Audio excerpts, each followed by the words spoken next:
حضرت انس رضی اللہ تعالی عنہ سے روایت ہے کہ حضور رحمت عالم صلی اللہ تعالی علیہ وآلہ وصحابہ وسلم نے ارشاد فرمایا، قسم ہے اس ذات کی جس کے قبضہ قدرت میں میری جان ہے، کوئی بھی ابن آدم عورت ہو یا مرد جب یہ عمل کرتے ہیں تو زمین اللہ تعالی سے اس کے لیے مغفرت طلب کرتی ہے، اس عمل کے بدلے اللہ تعالی جنت میں اس کے لیے ایک محل تیار کرتا ہے اور وہ صبح و شام اس حال میں کرتا ہے کہ بخشا ہوا ہوتا ہے، اور ملائکہ اس کے لیے گواہی دیتے ہیں کہ وہ جہنم سے آزاد ہے۔ بسم اللہ الرحمن الرحیم۔ السلام علیکم ورحمۃ اللہ۔ محترم ناظرین، حضرت بلال رضی اللہ تعالی عنہ مؤذن کا شام سے مدینہ آنے کا قصہ مشہور ہے۔ ابن عساکر ابی درداء رضی اللہ تعالی عنہ سے روایت کرتے ہیں کہ حضرت بلال رضی اللہ تعالی عنہ نے حضور سرور کونین صلی اللہ تعالی علیہ وآلہ وسلم کو خواب میں دیکھا۔ آپ نے فرمایا کہ اے بلال، یہ کیا ظلم ہے کہ کبھی ہماری زیارت کو نہیں آتے۔ اس وقت بلال رضی اللہ تعالی عنہ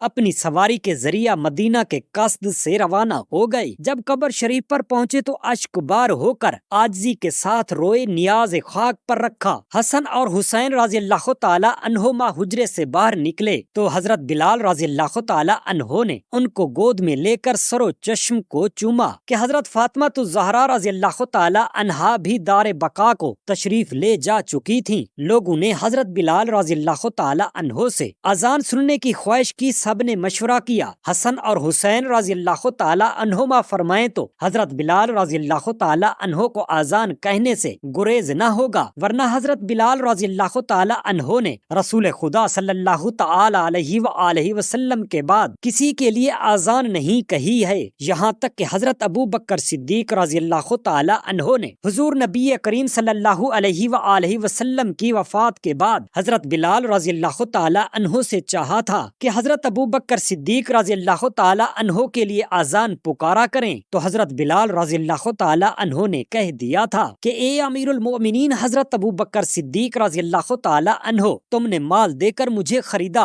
اور راہ خدا میں آزاد کر دیا، یہ سب آپ نے اپنے لیے کیا تھا یا خدا کے لیے؟ حضرت ابو بکر صدیق رضی اللہ تعالی عنہ نے فرمایا کہ میں نے خدا کے لیے کیا تھا۔ حضرت بلال رضی اللہ تعالی عنہ نے کہا، مجھ کو اب بھی خدا ہی کے لیے چھوڑ دو تاکہ میں خود مختار رہوں، مجھ میں اتنی طاقت نہیں ہے کہ رسول خدا صلی اللہ علیہ وآلہ وسلم کے بعد کسی دوسرے کے لیے اذان کہہ سکوں۔ اس کے بعد حضرت بلال رضی اللہ تعالی عنہ شام کو چلے گئے تھے اور وہاں سے زیارت کرنے کو مدینہ منورہ تشریف لائے۔ الغرض جب حضرت امام حسن و حسین رضی اللہ تعالی عنہما نے ان سے فرمایا کہ اذان کہیے، تو حضرت بلال رضی اللہ تعالی عنہ مسجد کی چھت پر جس جگہ حضور نبی کریم صلی اللہ علیہ وآلہ وسلم کے زمانہ میں کھڑے ہوتے تھے چڑھے۔ جب اللہ اکبر کہا تو لوگوں میں شور مچ گیا، گویا تمام شہر مدینہ حرکت میں آ گیا۔ جب اشہد اللہ الہ الا اللہ کہا، تزلزل بہت زیادہ ہو گیا، ساکنان مدینہ میں گریہ و زاری اور شور بہت زیادہ پیدا ہو گیا۔ جب اشہد ان محمد رسول اللہ فرمایا، ایک دوسری قیامت قائم ہو گئی۔ کوئی عورت و مرد، خرد و کلاب مدینہ میں ایسا نہ تھا جو گھر سے باہر نہ نکل آیا ہو اور نہ رویا ہو، گویا کہ سید المرسلین صلی اللہ علیہ وآلہ وسلم کے موعید کا دن تازہ ہو گیا۔ کہتے ہیں کہ انتہائی بے چینی اور غم کی وجہ سے اذان کو پورا نہ کر سکے اور غش کھا کر بے ہوش ہو گئے اور گر پڑے۔ جب رسول اکرم نور مجسم صلی اللہ علیہ وآلہ وسلم 25 سال کے ہوئے تو ابو طالب نے آپ سے کہا، میں عیال دار آدمی ہوں، میری مالی حالت خراب ہے، قحط سالی کا دورہ ہے، جب تک کوئی کاروبار نہ کیا اخراجات کیسے پورے ہوں گے؟ ہمارے پاس دولت بھی نہیں جس سے تجارت ہو سکے، مال کو ملک شام لے جا کر فروخت کرے اور منافع میں حصے دار ہو۔ اے جان بھتیجے، آپ کی امانت دیانت کا چرچا ہے۔ خدیجہ رضی اللہ تعالی عنہا آپ کو جانتی ہیں، اگر اس سے بات کریں تو آپ کو سب پر ترجیح دیں گی اور وہ آپ کو اپنا مختار شریک بنا کر بھیج دے گی اور ہماری پریشانی کچھ کم ہو جائے گی۔ مگر مجھ کو ایک خطرہ اور بھی ہے کہ کہیں شام کے یہود اور تم کو پہچان لیں اور در پہ آزار ہوں، یہ بھی بہت برا ہوگا۔ حضور پر نور صلی اللہ علیہ وآلہ وسلم نے فرمایا، اگر خدیجہ کو ضرورت ہوگی تو وہ مجھ کو خود بلا لے گی۔ ابو طالب نے کہا کہ نہیں، تم کو اس سے بات کرنی چاہیے۔ آپ نے اپنے چچا سے فرمایا، آپ کی مرضی۔ ابو طالب آپ کو لے کر حضرت خدیجہ خدیجہ کے پاس جانے کا ارادہ کیا۔ یہ گفتگو حضرت خدیجہ کو معلوم ہوئی تو انہوں نے کہا، میں ان کی صداقت و امانت، اخلاق و اوصاف حمیدہ کو مانتی ہوں، مگر مجھ کو ان کے ارادہ کا علم نہیں تھا کہ وہ میرے پاس کام کرنا چاہتے ہیں۔ ان کو بلاؤ تاکہ میں ان کا تقرر کر دوں۔ آپ کے پاس کسی کو بلانے کے لیے بھیجا۔ میں نے جو سنا ہے اگر یہ صحیح ہے تو آپ میرے پاس تشریف لائیں، کاروبار کے لیے رقم لے جائیے اور میرے کاروبار کی نگرانی بھی فرمائیے۔ جو دوسروں کو دیتی ہوں آپ کو پیش کر دوں گی۔ آپ نے ابو طالب کو خدیجہ کے قاصد کی تمام گفتگو سنائی۔ ابو طالب بہت خوش ہوئے۔ اللہ پاک نے تمہارے پاس رزق بھیج دیا ہے، آپ معاملات طے کرنے خدیجہ کے پاس تشریف لے جائیں اور شرائط طے کر لیں۔ حاصل کلام معاملات و شرائط طے کرنے کے بعد آپ تجارتی قافلہ کے ساتھ حضرت خدیجہ کی طرف سے روانہ ہو گئے۔ حضرت خدیجہ نے اپنے غلام میسرہ کو آپ کے ہمراہ روانہ کیا اور میسرہ کو حکم دیا کہ ان کی فرما برداری کرنا، ان سے اختلاف نہ کرنا، ان کی مرضی کے تابع ہو کر رہنا۔ آپ نے قافلہ والوں کو آپ کی حفاظت و آرام و آسائش کے خیال رکھنے کی تاکید کی۔ حضرت خدیجہ شرافت، دولت مندی اور سیادت میں بہت مشہور تھیں، عہد و پیمان کی پکی، احسان و مروت میں ضرب و مثل تھیں۔ حضرت خدیجہ امین اور لائق آدمیوں کو ملازم رکھ کر ملک شام تجارت کے لیے روانہ کرتی اور کچھ لوگ منافع میں شرکت کے معاہدہ پر روپیہ لیتے، اس لیے جس قافلہ میں خدیجہ کا مال روانہ ہوتا تو وہ قافلہ بہت ہی بڑا ہوتا۔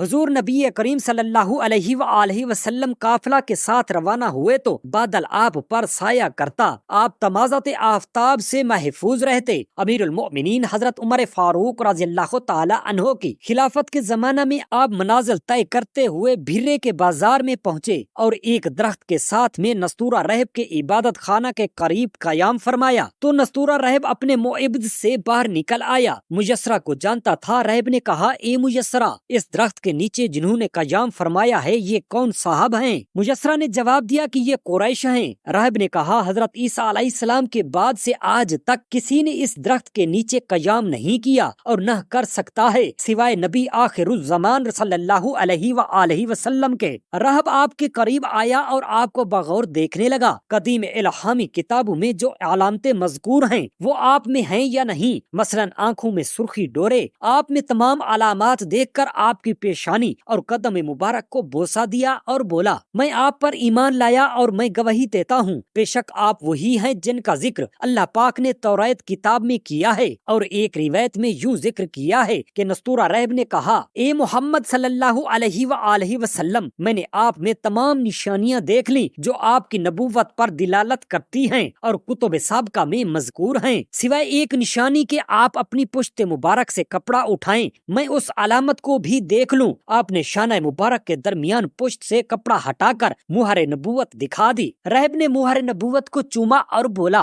میں گواہی دیتا ہوں آپ اللہ کے رسول نبی امی ہیں جن کی بشارت حضرت عیسیٰ علیہ السلام نے دی ہے اور فرمایا تھا میرے بعد اس درخت کے نیچے کوئی قیام نہیں کرے گا سوائے نبی امی کی جو مالک حوض کوثر اور شفیع روز جزا اور صاحب لواء الحمد کے۔ حضرت عیسیٰ علیہ السلام کے زمانے سے آپ کی آمد میں تقریباً 600 سال ہیں۔ اس درخت کا وجود آپ کا معجزہ تھا اور بشارت عیسیٰ علیہ السلام تھی۔ دوسرا وہ درخت زیتون کا تھا، اس کی عمر 3000 سال تک ہو سکتی ہے۔ اللہ تعالیٰ نے حضرت عیسیٰ علیہ السلام کے قیام کے بعد سے کسی آدمی کو اس کے نیچے قیام نہیں کرنے دیا آپ کے قیام و نیام کرنے تک تاکہ بشارت عیسیٰ علیہ السلام صحیح ہو جائے۔ آپ نے بھیرے کے بازار میں مال تجارت فروخت کرنا شروع کر دیا۔ ایک سودے کی قیمت پر ایک آدمی سے اختلاف ہو گیا تو اس نے کہا، آپ لات و عزا کی قسم کھائیں۔ آپ نے فرمایا کہ میں نے ان کی قسم کبھی نہیں کھائی۔ تب اس آدمی نے کہا، میں بات مانتا ہوں۔ اور اس آدمی نے کہا، اللہ کی قسم جس کے قبضہ قدرت میں میری جان ہے،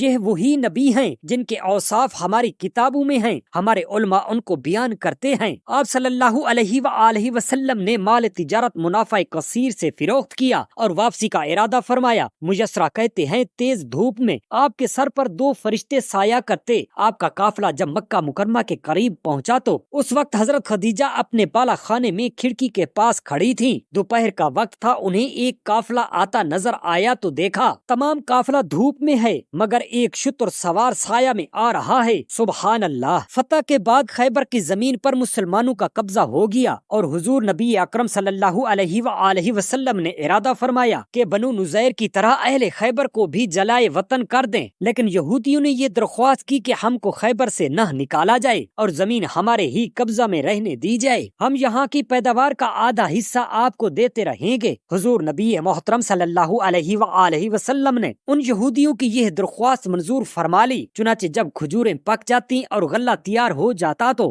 حضور نبی اکرم صلی اللہ تعالی علیہ وآلہ وسلم حضرت عبداللہ بن رواحہ رضی اللہ تعالی عنہ کو خیبر بھیج دیتے۔ وہ کھجوروں اور اناجوں کو 2 برابر حصوں میں تقسیم کر دیتے اور یہودیوں سے فرماتے کہ اس میں سے جو حصہ تم کو پسند ہو وہ لے لو۔ یہودی اس عدل پر حیران ہو کر کہتے تھے کہ زمین و آسمان ایسے ہی عدل سے قائم ہیں۔ حضرت عبداللہ بن عمر رضی اللہ تعالی عنہما کا بیان ہے کہ خیبر فتح ہو جانے کے بعد یہودیوں سے حضور نبی کریم صلی اللہ علیہ وآلہ وسلم نے اس طور پر صلح فرمائی کہ یہودی اپنا سونا، چاندی اور ہتھیار سب مسلمانوں کے سپرد کر دیں گے اور جانوروں پر جو کچھ لدا ہوا ہے وہ یہودی اپنے پاس ہی رکھیں، مگر شرط یہ ہے کہ یہودی کوئی چیز مسلمانوں سے نہ چھپائیں گے۔ مگر اس شرط کو قبول کر لینے کے باوجود حی بن اخطب کا وہ چرمی تھیلا یہودیوں نے غائب کر دیا جس میں بنو نذیر سے جلا وطنی کے وقت وہ سونا چاندی بھر کر لایا تھا۔ جب یہودیوں سے پوچھ گچھ کی گئی تو وہ جھوٹ بولے اور کہا کہ وہ ساری رقم لڑائیوں میں خرچ ہو گئی ہے، لیکن اللہ تعالیٰ نے بذریعہ وحی اپنے رسول مقدس صلی اللہ علیہ وآلہ وسلم کو بتا دیا کہ وہ تھیلا کہاں ہے۔ چنانچہ مسلمانوں نے اس تھیلے کو برآمد کر لیا۔ اس کے بعد حضور نبی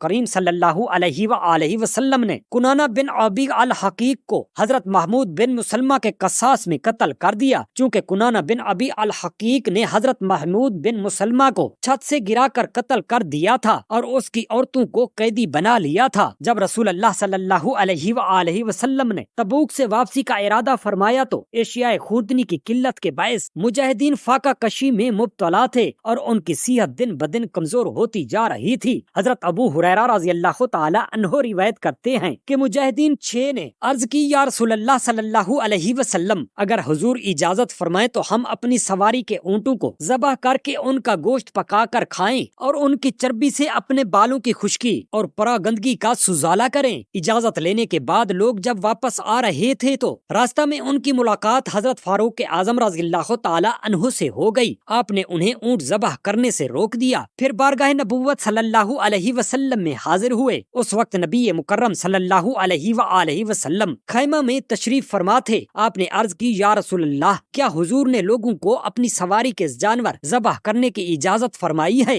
حضور نبی کریم صلی اللہ علیہ وآلہ وسلم نے فرمایا، انہوں نے میرے سامنے فاقہ کشی کی شکایت کی تو میں نے انہیں اونٹ ذبح کرنے کی اجازت دے دی ہے۔ حضرت عمر فاروق رضی اللہ تعالی عنہ نے عرض کی، یا رسول اللہ، حضور انہیں اجازت مرحمت نہ فرمائیں، کیونکہ لوگوں کے پاس اگر ضرورت سے زائد سواری کے جانور ہوں تو اس میں سب کے لیے بہتری ہے۔ ہمارے اونٹ بھوک کی وجہ سے بہت کمزور ہو گئے ہیں، اگر راستہ میں چند اونٹوں کو کوئی حادثہ پیش آ جائے تو ان زینکا سواریوں پر سوار ہو کر مجاہدین راحت و آرام سے مدینہ طیبہ میں پہنچ جائیں گے۔ دوبارہ حضرت عمر فاروق رضی اللہ تعالی عنہ نے عرض کی، یا رسول اللہ صلی اللہ علیہ وآلہ وسلم، حضور مجاہدین کو حکم دیں کہ اشیاء خوردنی میں سے ان کے پاس تھوڑا بہت جتنا کچھ ہے وہ لے آئیں، حضور اس پر برکت کی دعا فرمائیں، اللہ تعالیٰ ان قلیل مقدار اشیاء خوردنی پر اتنی برکت ڈالے گا کہ تمام لشکر کی ضرورت پوری ہو جائے گی۔ جس طرح حضور نے حدیبیہ سے واپسی کے موقع پر دعا مانگی تھی، آپ دعا مانگیں گے تو اللہ تعالیٰ اسے ضرور قبول فرمائے گا۔ نبی رحمت صلی اللہ علیہ وآلہ وسلم نے اپنے وزیر خوش تدبیر کی اس تجویز کے ساتھ اتفاق فرمایا، چنانچہ دسترخوان بچھا دیا گیا اور سب مجاہدین کو حکم ملا کہ کھانے کی جو چیز ان کے پاس ہے وہ لے آئیں اور اس دسترخوان پر ڈھیر کر دیں۔ صحابہ کرام رضی اللہ تعالی عنہم کے پاس جتنا کچھ بھی تھا وہ لا کر پیش کرنے لگے۔ جس کے پاس مٹھی بھر مکی کا آٹا تھا وہ لے آیا، جس کے پاس مٹھی بھر کھجوریں تھیں وہ بھی لے آئے، کوئی روٹی کا ٹکڑا لے آیا اور کوئی ستو لے آیا۔ الغرض یہ سارا سامان جمع ہو گیا، اس کا وزن 27 سا بنا۔ پھر رحمت عالم صلی اللہ علیہ وآلہ وسلم اٹھ کھڑے ہوئے، وضو فرمایا اور 2 رکعت نفل ادا کیے۔ اس کے بعد دعا کے لیے ہاتھ پھیلا دیے، عرض کی، یا اللہ تعالیٰ اس طعام میں برکت عطا فرما دے۔ حضرت عمر فاروق رضی اللہ تعالی عنہ فرماتے ہیں